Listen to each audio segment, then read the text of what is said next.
Hey everyone, welcome back to the channel. My name is Tori if you're new here, and today I wanted to bring you some prepping on a budget and my favorite ways to do so. If you're new here, hi, hello. I make videos 3 to 4 times a week all about life here in northern Colorado.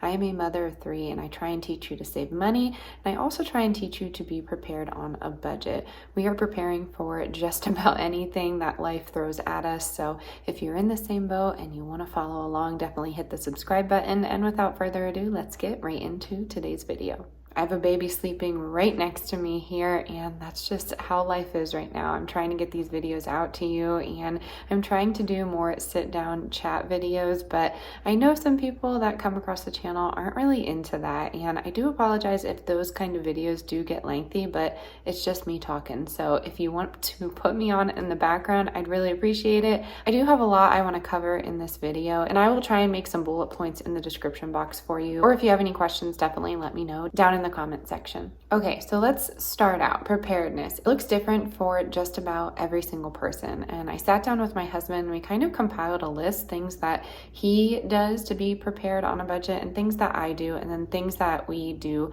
together. Because to be honest with you, we're not putting a lot into this preparedness budget. We do what we can on what we have. We are a one salary household here. I was a teacher up until about a year ago when we decided that I was going to stay home with our 3 children. So that is really where we're at when it comes to preparedness in our home, and it's going to look something different in the future, I know that, but we have thought of some things that might help people that want to prepare but are afraid to because they don't have enough money to do so, because I'm right there with you. So if you have anything that I haven't mentioned, definitely drop that in the comment box, because I love reading your comments and I know it will be helpful for other people. So let's start out with number one is going to be obvious. Some of these are going to be obvious, I'm going to let you know, but some are some things that you might not have thought of, so stick with me. Number 1 on the list is going to be shop your apps, and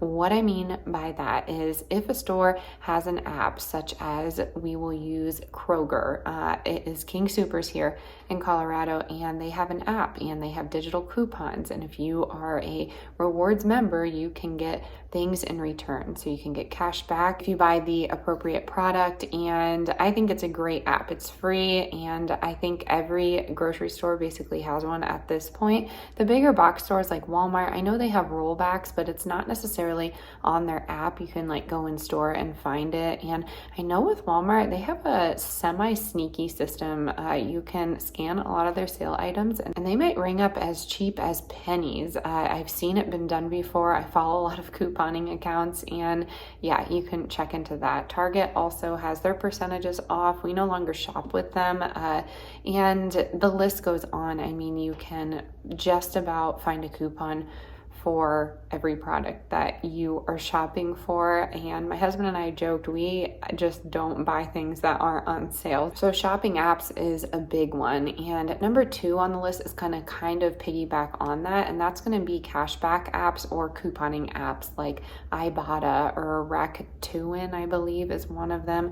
There's so many different couponing apps out there, and you can receive points, you can receive cash back, just a lot of perks when it comes to downloading those apps. I'm a little hesitant to that because a lot of these apps are from countries that are not the United States, and to be honest, I don't really want them tracking my spending, so I don't utilize them as much as people suggest that I do. But if you do, that's totally fine. Just try and keep your microphone off or your location off. I guess I'm not really sure how in depth it goes into your phone or your spending. And then number 3 on the list is going to be using your in-store sales. So King Soopers, I talk about it all the time, which is Kroger. They have food on clearance, but you have to go into the store to find it. So if you are able to, or maybe you could send someone that's able to do it for you, go in the store and try and find those deals, because a lot of them can be made shelf stable. I find a lot of meat deals on sale, and we just throw that in the freezer, but if we need to make them shelf stable, we can. You can a lot of these items, you can dehydrate them. If you are fortunate enough to have a freeze dryer, that is another option,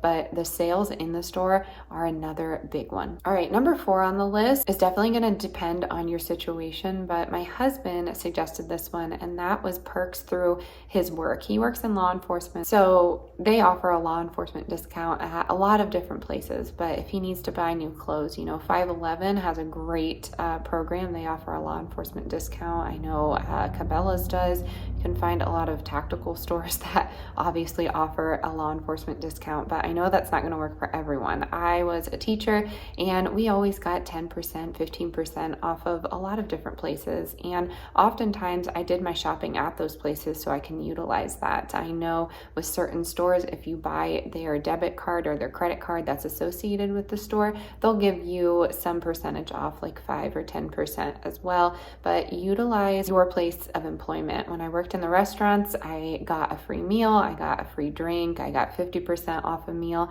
and then oftentimes I got free public transportation. So that really saved us, and that allowed us to invest in different things to be prepared, camping gear and what have you. But there's a lot that you can do with your place of employment, and I would suggest emailing HR if you're ever stumped on that kind of thing, because they are a wealth of knowledge and they're not trying to gatekeep, at least in my experience, any of that information for you. They generally want to give back to you. Then piggybacking on that, if you are unemployed and you are not able to get to a job or anything like that, there are dozens of resources out there for you. You can dial your local 211 if you're a low income household, or if you're just struggling, and they can help you with food and shelter and amenities around your area, or you can tap into your local disability if you qualify for that. And then another discount that I think everyone should utilize once they get to that age is a senior citizen discount. And I unfortunately cannot use that right now, but I know a lot of you can, judging from my analytics on YouTube. So look into senior citizen discounts. I know a lot of thrift stores offer them. That's a great place to stock up on blankets,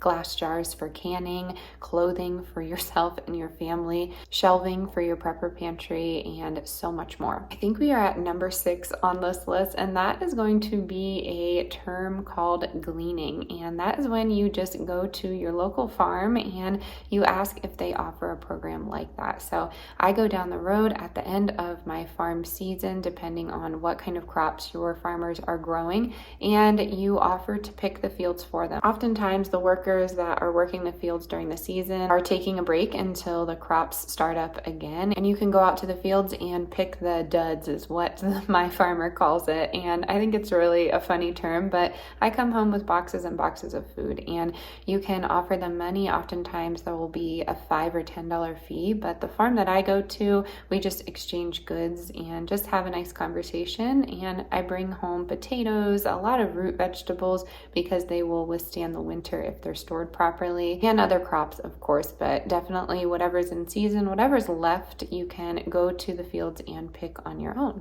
Number 7 on my list is going to be learning a skill like hunting or fishing. Now, I know a lot of us may think that that's not budget friendly, and I'm here to tell you it can be super expensive to get involved with a hobby like that, or it can be really cheap. I come from a hunting and fishing family, and I've seen it done both ways. So definitely look into your local community. You'll definitely have to get a certification and get comfortable with a firearm and or fishing pole, depending on where you're going with your hunting and gathering. But I feel like it's not utilized as much, and it's a great skill to have, especially with this unknown future we are having. I really am adamant on where our food is coming from and being as self-sufficient as possible. So I definitely would look into something like that in your local community, and look into what you can hunt. I am in Colorado, so we can do elk. I know you need tags for special animals like a moose. I know they have mule deer out here,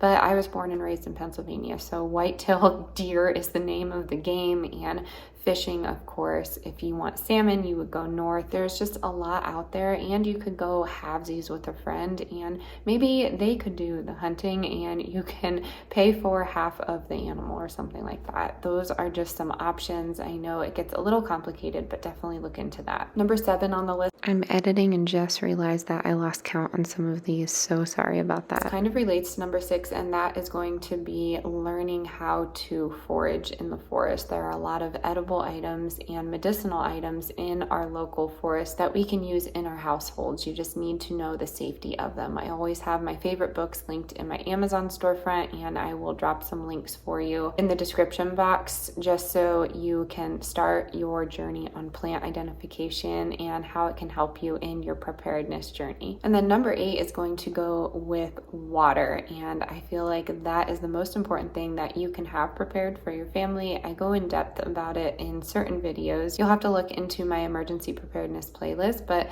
water is a big one. And of course, water can be free, but not all water we drink is safe. A lot of our water is contaminated. So find a way to filter out all that bad stuff. I suggest maybe looking into a life straw to get you started. They have little tabs that you can put in large bodies of water. If you are storing water for bathing or something like that, you can just put a little bit of bleach into whatever vessel you're putting your water into, and it should stay just fine. I believe you can drink that water. I've never tried that, but it's a small amount of bleach, and you just keep it on your preparedness shelf just in case you have a power outage or something like that. And I am fortunate in Colorado, there are a lot of natural springs, so we can go to the mountain and fill up whatever we need for free. And I always have that link down in my description. I haven't mentioned it in a while, but it's findaspring.com. There are a lot in the United States. I've done my research because I've had people ask me, and all you have to do is type in your zip code. It's really easy. So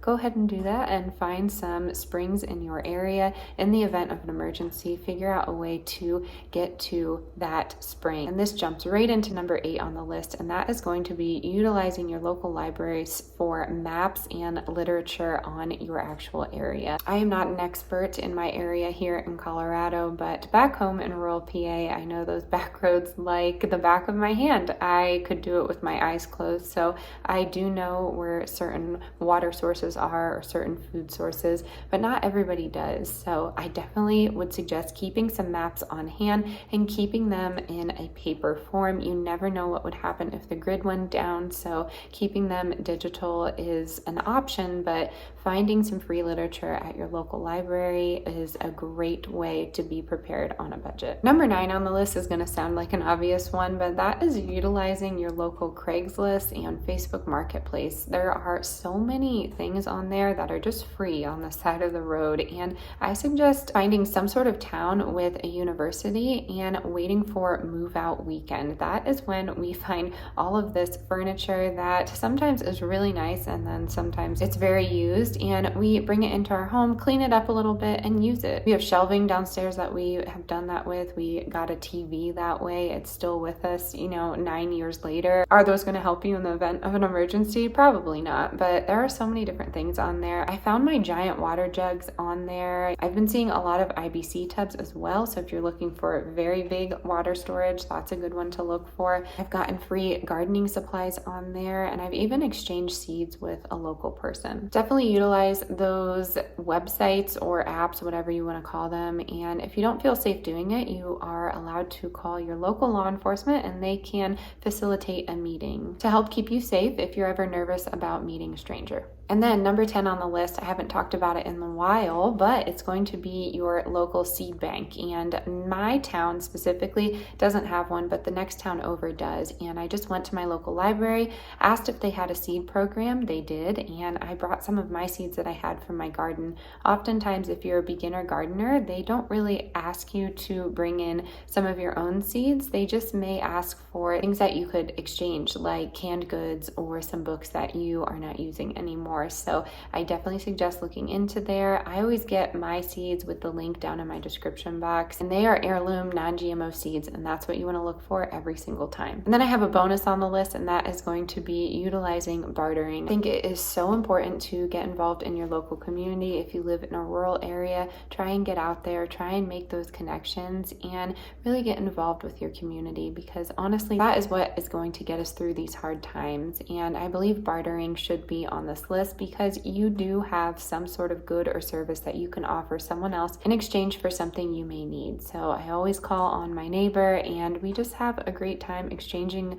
goods, something that maybe she grew in the garden and something that I canned in the kitchen. It could be something as simple as flowers, but just the conversation makes a big difference in my day, and I know it does with her. And that's just one simple example, but I encourage you to get out there, get involved with your community, and see what you can do to help people get prepared, because honestly, a lot of people are not. Alrighty, my friends, I'm going to end the video here. I hope this list was helpful for you. Definitely check out my emergency preparedness playlist and all of the other videos that I have created on my YouTube journey here. We've been here for right around 5 years, and we've grown such a beautiful community. And if you want to be part of it, definitely hit that subscribe button. Introduce yourself in the comments if you're new. I always love getting to know all of you. Let me know what kind of videos you want to see coming up in the future. I am all ears, because now is the time I start planning for the season. So we're doing a lot of cooking, a lot of preparing, and really just some positive content coming up. So if you want to see something specific, let me know down in the comments below. As always, stay adventurous, stay creative. I'll catch you on the next one. Bye, everyone.